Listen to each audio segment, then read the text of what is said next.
Geminis, you are shifting your spiritual timeline with your career, leadership, and parenting. So, Geminis, it's time for you to find your place in the world. You do have a place.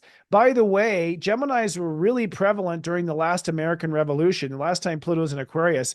Give me liberty or give me death was spoken by a Gemini. All the good quotes from the forefathers came from Geminis. I've done the research. It's pretty interesting. They were very outspoken during the American Revolution. We are here again. This is the American re-evolution. So it's time for Geminis to find their place in history. And it's something you sense, and it's something you intuit, and it probably won't make logical sense at first. So just get over that. It's not going to make sense, but you're just going to feel like you're supposed to do. Don't be afraid to be a rebel and put yourself out there.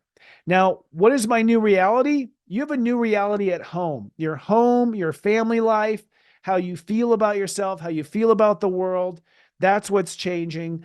You're going to have a change of reality of how you feel. And don't be surprised if you change your feelings about something like, oh, I used to feel like a jerk when I spoke up at work, but now I don't. I used to feel silly for telling her this, but now I don't. So don't be surprised if you feel completely differently about something you did not feel good about just yesterday. That's a timeline shift, okay? In the old timeline, it felt weird. In the new timeline, it feels natural.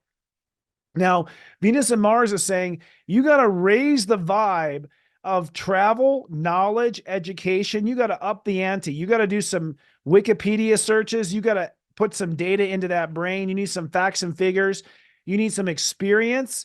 Don't think, go out and look at it yourself. Go survey it. Go to the border. See the migrant crisis. See it for your own eyes. Like, go and get the data. Make the trip. Don't speculate. Get your hardcore data. Analyze that data into your brain and reconcile that with your spirituality. The astrology is saying that your spirituality has to go up to a notch. Now, what does that mean? Does that mean you have to be a born again? No, you don't have to subscribe to any religion at all.